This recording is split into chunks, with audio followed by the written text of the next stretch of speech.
In this video, I'm going to talk to you about the actual auction day. How does that look? How do we get you ready and prepared in order to make sure you succeed and purchase your home?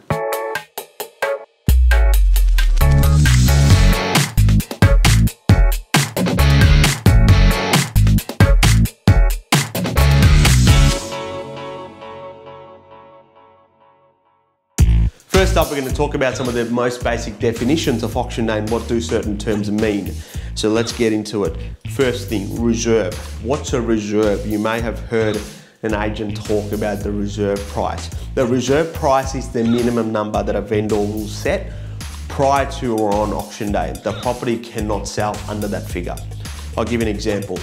The marketing range for a property could be $1 to $1.1 million and the reserve price on the day might be $1,080,000. Unless the auction surpasses that number, the property will not sell. Which takes me to the next part. When do you know if the owners have surpassed the reserve? Once the auction surpasses that number that the owners have set as their minimum reserve, an auctioneer will generally make an announcement, and the announcement could be in a number of different ways. Each auctioneer is different, so keep an eye out and your ears open for this. Some auctioneers will say, ladies and gentlemen, this property is now on the market. We're on the market, by the way. We're on the market. On the market at 660. On the market essentially means that the property is going to be sold past this point. Whoever the highest bidder is will buy the property. Some will say we're playing for keeps. Playing for keeps means the same thing as well. Keep an eye out for these sort of terms, which generally basically tell you that now's a good time to be constantly bidding if you like the home, because wherever the bidding stops, the property will be sold. Now let's look into some more details for an auction day. The vendor bid. What's a vendor bid? A vendor bid is a bid that the auctioneer may choose to place on behalf of the vendor in order to progress or move the auction forward. So again, the same example, the property is marketed at $1 to $1.1 million. The auctioneer opens the bidding and there is no bidding from the crowd whatsoever. He may choose to place a vendor bid at perhaps $1 million or below that number. The reason the auctioneer does that is to encourage other people to start bidding on top of that original vendor bid they placed. The second instance where an auctioneer may place a vendor bid is if the auction hasn't reached its reserve, which I discussed earlier.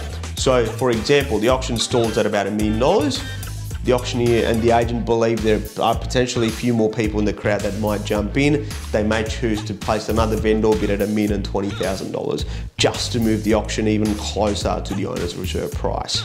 How many vendor bids can an auctioneer place? Well, in Victoria, there is no limitation. In other states, you're allowed 2 vendor bids. But generally speaking, most auctioneers in Victoria will not place more than 2 vendor bids. Rarely will auctioneers place a lot of vendor bids. There is nothing wrong if they choose to place multiple vendor bids. The next thing I want to talk to you about is a pass-in. What does a pass-in mean? A property gets passed in when there is either a highest bidder or there is no bidders, and clearly we haven't reached the vendor's reserve price or the asking price. There is an advantage in you being the highest bidder if the property passes in. What that means is if you are holding the highest bid and we haven't reached reserve, the auctioneer would exclusively pass the property into you, and you would have the first right to walk inside the home and purchase the home at the owner's reserve that they would have set prior to auction.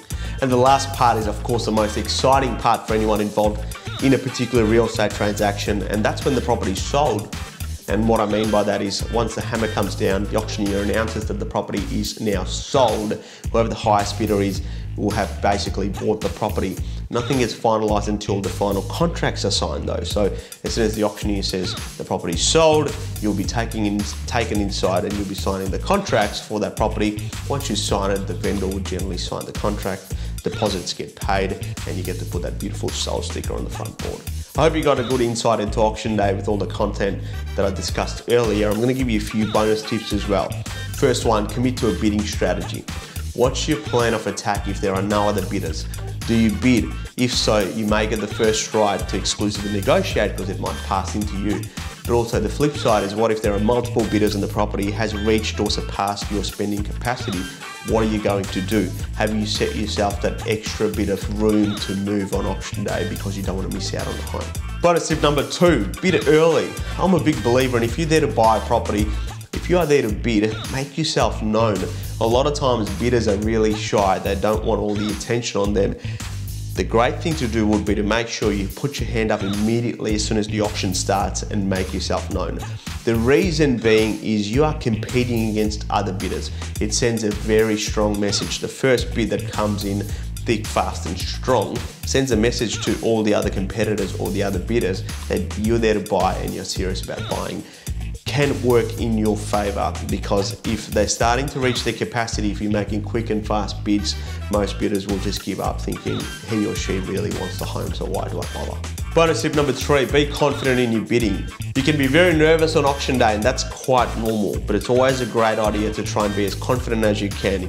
You are spending the money and doing the bidding generally within your capacity. You've already got a pre-approval in place, you know you like the home, you know what it's generally worth. Just be confident and place your bids, because if it passes in, you can walk straight inside, make yourself known to the agent and the auctioneer, negotiate and purchase the home. Last and final tip, be prepared to miss out. As much as we want every single buyer that attends all our inspections to buy a home from us, it doesn't always go that way. Sometimes you will go to auctions and you'll be surprised by certain people that just won't stop bidding, and the auction does go out of hand and you miss out. Just be prepared for that. Unfortunately, sometimes you will miss out on a property, but in that instance, we're here to help, and we're of course here to look after you to find you the next property.